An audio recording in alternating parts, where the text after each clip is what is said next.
എല്ലാവർക്കും നമസ്കാരം. നമ്മൾ സേവാസമിതി ധന്വന്തരി സേവാസമിതി ഗ്രൂപ്പിലൊരു ചർച്ച വന്നു.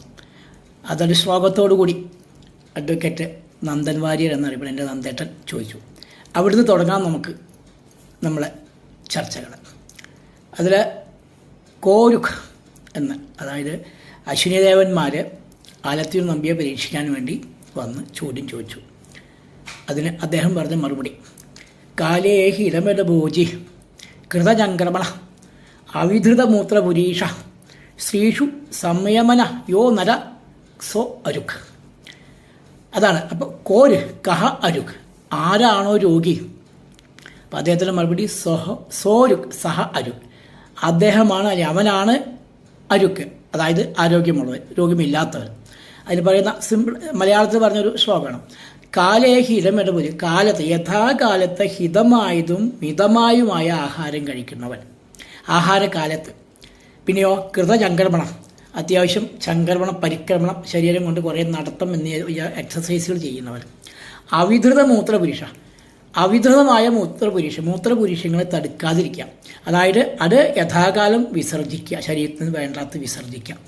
സ്ത്രീഷു സംയമനം, സ്ത്രീ വിഷയങ്ങളെ സംയമനം, അതായത് സ്ത്രീ വിഷയത്തിൽ ആവശ്യത്തിന് മാത്രം ഈ ധാർമ്മികമായിട്ടുണ്ടാകുന്ന ആ ഒരു സംയമനത്തോടുകൂടി ആവശ്യത്തിന് അത് വേണം. അങ്ങനെയുള്ള നരനാണ് യാതൊരു നരനാണോ അവനാണ് അരുക്ക്. ഇവിടെ ഇതൊരു സിമ്പിളാണ്. ഇതൊരു മലയാളത്തിലേക്കുള്ള ഒരു കേരളീയ മലയാള ഗ്രന്ഥങ്ങൾ പറയുന്ന ഒരു ശ്ലോകമാണ്. അതിൻ്റെ സംസ്കൃതം സമദോഷ സമഗ്നിശ്ച സമതാടുമലക്രിയ പ്രസന്ന ആത്മേന്ദ്രിയമന സ്വസ്ഥ ഇത്യഭിധി എന്ന നല്ലൊരു ശ്ലോകമാണ്. അത് കുറച്ചും കൂടി വിപുലമാണ്. ഇത് ഇവിടുന്നാണ് നമ്മൾ പറയുക. ഇവിടെ ഈ ആരാണ് രോഗി, ആരാണ് രോഗമില്ലാത്തവർ, അതിനെന്ത് ചെയ്യണം, ഈ വിഷയത്തെക്കുറിച്ചുള്ള അറിവാണ് വേണ്ടത്, ജ്ഞാനമാണ് വേണ്ടത്. ഇതറിയണമെങ്കിൽ കുറച്ചും കൂടി നമ്മൾ അടിസ്ഥാനപരമായി കുറേ കാര്യങ്ങൾ അറിയാറുണ്ട്. അതായത് ജ്ഞാനമുണ്ട്, വിജ്ഞാനമുണ്ട്.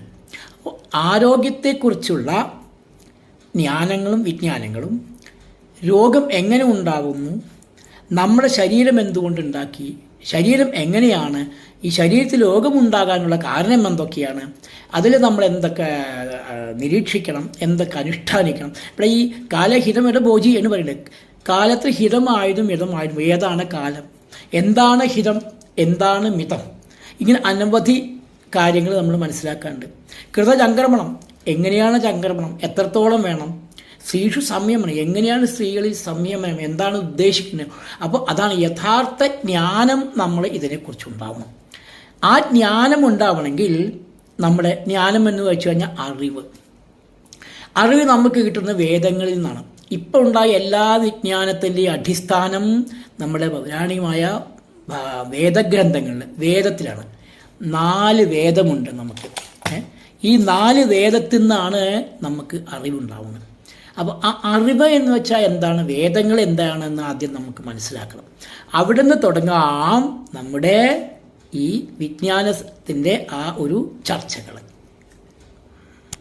നമുക്ക് ഈ അറിവിനെ, നമ്മുടെ വൈദികമായ അറിവ് 2 വിധത്തിലുണ്ട്.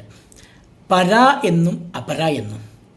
പരായ അറിവ് എന്ന് വെച്ചാൽ പരമമായ അറിവ്, അത് മോക്ഷത്തിലേക്കുള്ള അറിവാണ്. നമ്മൾ മോക്ഷസാധകമായിട്ടുള്ള എന്തൊക്കെ അറിവ് നേടണം, അതിനെക്കുറിച്ചുള്ള ഒരു അറിവാണ്. അതായത് തത്വശാസ്ത്രങ്ങൾ, ഫിലോസഫി, അതാണ് പരമായ അറിവ്.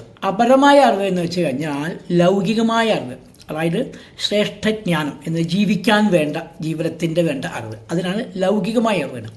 അത് 2 വിധത്തിലുണ്ട്. ഒന്ന് ജ്ഞാനം, 2 വിജ്ഞാനം. ജ്ഞാനം എന്ന് വെച്ചാൽ കേവലം അറിവ്, അതായത് സെക്കുലർ, കോമൺ ആയിട്ടുള്ള എല്ലാവർക്കും, നമ്മൾ ജീവിക്കുന്നു, ഭക്ഷണം കഴിക്കുന്നു, ഉറങ്ങുന്നു, അങ്ങനെ ഈ ജീവിതത്തിന് വേണ്ട സാമാന്യമായൊരു അറിവിനാണ് ജ്ഞാനം. അറിവ് വെറും കേവലമായ അറിവുണ്ട്. പിന്നെ കൂടുതൽ ഒരു അറിവുണ്ട്, അതായത് സക്രഡ് അറിവ്, അത് ശ്രേഷ്ഠജ്ഞാനം എന്ന് പറയും. വിജ്ഞാനം, വിശേഷണയുള്ള ജ്ഞാനം, അത് 2 വിധത്തിലുണ്ട് നമുക്ക്. 2 വിധത്തിൽ നമുക്ക് ആർജിക്കാം. കോമൺ നമ്മുടെ കുടുംബത്തിൽ നിന്ന് അച്ഛനമ്മയായാലും ഗുരുനാഥന്മാരൊക്കെ പറഞ്ഞു വന്ന കുറേ വിവരങ്ങൾ. പിന്നെ ഗാഠമായ ജ്ഞാനമാണ് ശ്രേഷ്ഠമായ ജ്ഞാനം എന്ന് പറയും. അത് നമുക്ക് കിട്ടുന്നത് ശ്രുതികളിൽ നിന്നും സ്മൃതികളിൽ നിന്നുമാണ്.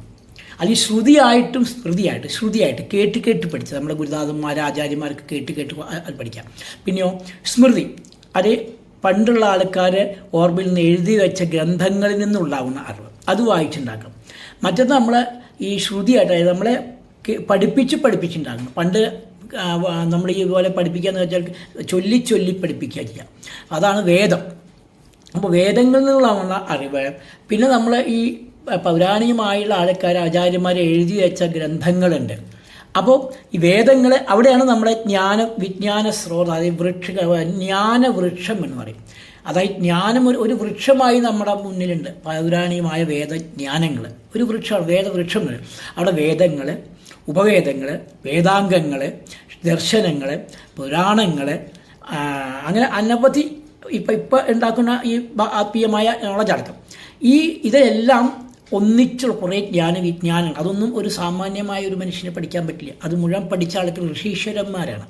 അപ്പോൾ ഇവിടെ ഈ വേദത്തിൻ്റെ പ്രത്യേകത, നമ്മൾ 4 വേദങ്ങളുണ്ട്: ഋഗ്, യജു, സാമം, അഥർവം. ഇതിൽ ഏറ്റവും ആദ്യം ഉണ്ടായിട്ട് ഋഗ്വേദമാണ്.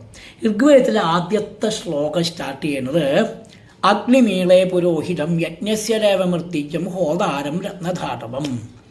ആദ്യം പറയുന്ന വാക്ക് അഗ്നിം ഈളെ. അഗ്നിം ഈളെ എന്നാണ് ശരിക്കും വാക്ക്. അത് എങ്ങനെയോ മൗഖ്യമായി പറഞ്ഞ അഗ്നി മീളെ എന്നായതാണ്. അഗ്നിയെ സ്തുതിക്കുന്നു.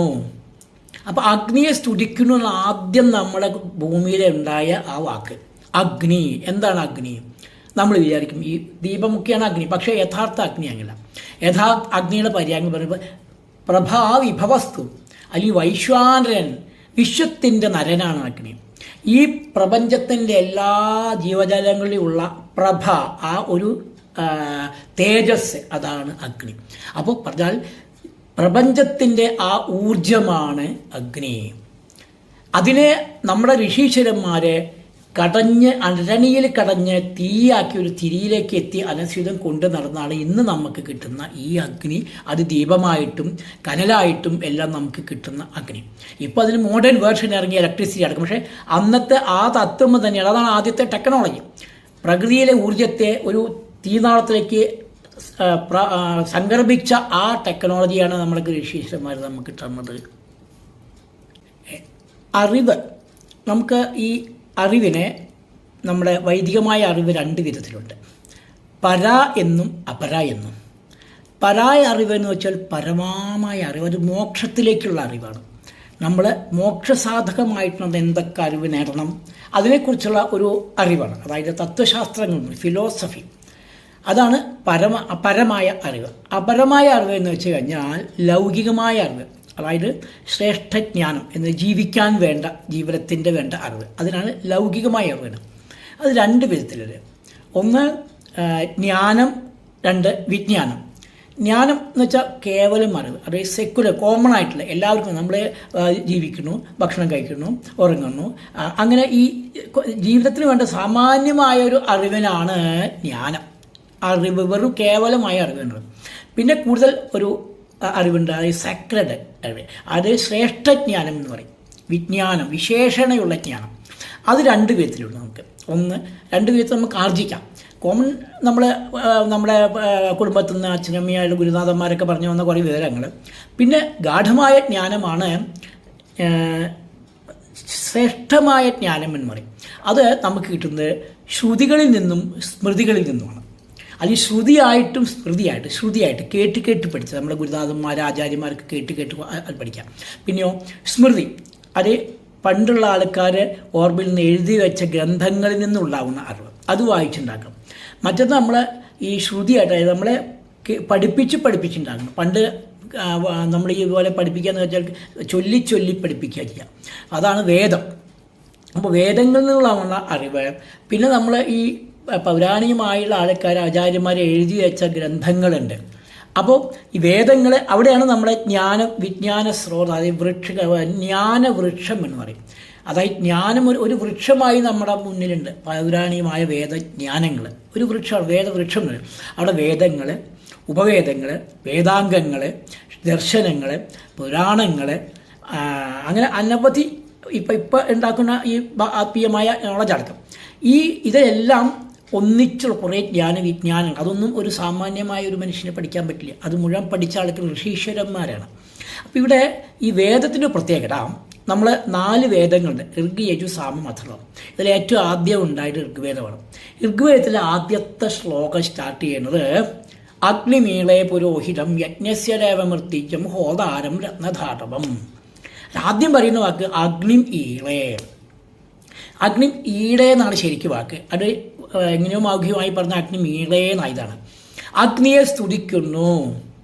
അപ്പോൾ അഗ്നിയെ സ്തുതിക്കുന്നു എന്ന് ആദ്യം നമ്മുടെ ഭൂമിയിൽ ഉണ്ടായ ആ വാക്ക് അഗ്നി. എന്താണ് അഗ്നി? നമ്മൾ വിചാരിക്കും ഈ ദീപമൊക്കെയാണ് അഗ്നി, പക്ഷേ യഥാർത്ഥ അഗ്നി അങ്ങനെയല്ല.